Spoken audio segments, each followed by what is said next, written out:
हरे कृष्णा, राधे राधे भक्तों, आप सभी का शिव महापुराण के इस अध्याय में स्वागत है। इस वीडियो में आप शिव महापुराण के 43वें और 44वें अध्याय का श्रवण करेंगे। बोलो हर हर महादेव।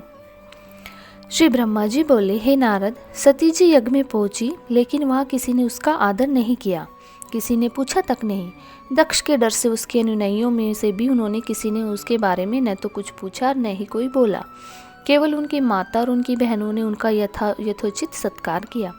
यह सब देखकर सती जी को शंकर जी की बात याद आई कि जो लोग बिना बुलाए दूसरे के घर जाते हैं वे मरने से भी अधिक निंदक घोर अपमान सहते हैं।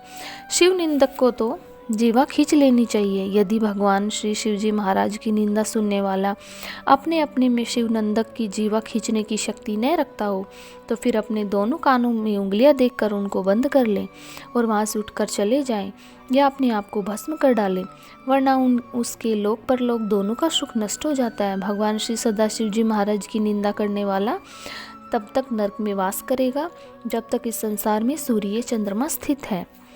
42वां अध्याय। नारद जी, ऐसा कहकर सती देवी सोचने लगी कि मुझे शंकर जी का कहाँ मानना चाहिए था और यहाँ नहीं आना चाहिए था।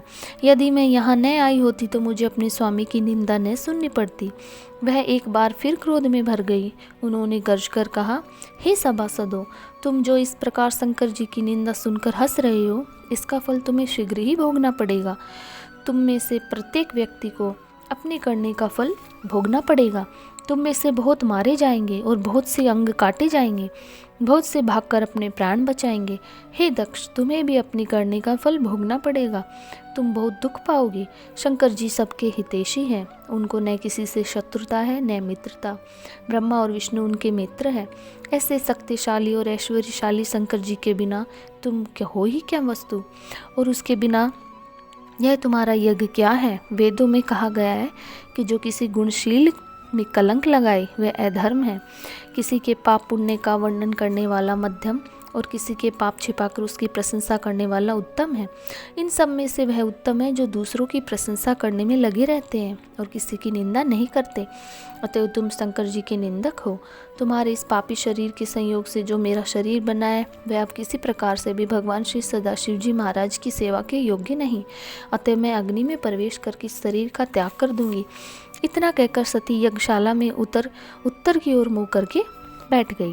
शंकर जी के चरणों में ध्यान करती हुई और वह यज्ञ मंडप में समा गई। वहाँ पर भगवान शंकर जी का भाग न देखकर उनके क्रोध का पारावार न रहा। पहले तो उन्होंने सोचा कि अपनी क्रोध अग्नि से अपने पिता को भस्म कर डालो। कुछ सोचकर वह रुक गई। एक बार यज्ञ में बैठे हुए सभी लोगों की ओर क्रूर दृष्टि से देखकर अपने पिता दक्ष को संबोधित करके बोली, पिताजी, कहो, आपने भगवान सदाशिव को यज्ञ में क्यों नहीं बुलाया? जान पड़ता है कि जैसे आपकी बुद्धि भ्रष्ट हो चुकी है। भगवान सदाशिव जी जो त्रिलोकी के मालिक अंतर्यामी है, उनका अपमान करके तुम्हारा यह यज्ञ कभी सफल नहीं होगा। इतना कहकर सती जी ने यज्ञ में उपस्थित सभी देवताओं को भली भांति धमकाया। श्री विष्णु जी को तो उन्होंने बहुत लज्जित किया। श्री सती जी की बात सुनकर दक्ष ने क्रोध में भरकर कहा, ए लड़की, तू भला इस प्रकार की बातें क्या कर रही है? मेरा तेरा पुत्री या पिता का संबंध आज से समाप्त हो गया। यदि चुपचाप यहाँ बैठ सकती है तो बैठ जा, वरना चली जा। तेरा पति भूत प्रेतों का राजा, वह चिता का भस्म लगाने वाला और दम्भी है। वह वेद बृहस्कृत अकुलीन मांगलिक है और इन कारणों से मैंने उसको अपने यज्ञ में आमंत्रित नहीं किया। मैं तो उसके साथ तेरा विवाह करके अत्यंत लज्जित हूँ। अतएव तुमको अपना क्रोध त्याग कर देना चाहिए। यह सुनकर सती देवी जी क्रोध में भरकर बोली, किसी को भी भगवान सदाशिव की निंदा कभी न सुननी चाहिए। और उन्होंने आचमन किया, नेत्रों को बंद कर लिया और सबके देखते ही देखते योग अग्नि द्वारा अपना शरीर भस्म कर डाला। बस फिर क्या था, चारों ओर दंड न दिए, चारों ओर हाहाकार मच गया और शिवगण हाथों में विभिन्न प्रकार के अस्त्र शस्त्र लेकर उठ खड़े हुए और यज्ञ को नष्ट करना आरंभ कर दिया। बोलो हर हर महादेव। ओम नमः शिवाय। इससे आगे का अध्याय आप अगली वीडियो में श्रवण करेंगे। अगर आप मेरे चैनल पर नए आए हैं तो कृपया मेरे चैनल को लाइक, शेयर और सब्सक्राइब करें और बेल आइकन को दबाएं ताकि मेरी आने वाली वीडियो का नोटिफिकेशन आपको मिल जाए। ओम नमः शिवाय। हर हर महादेव।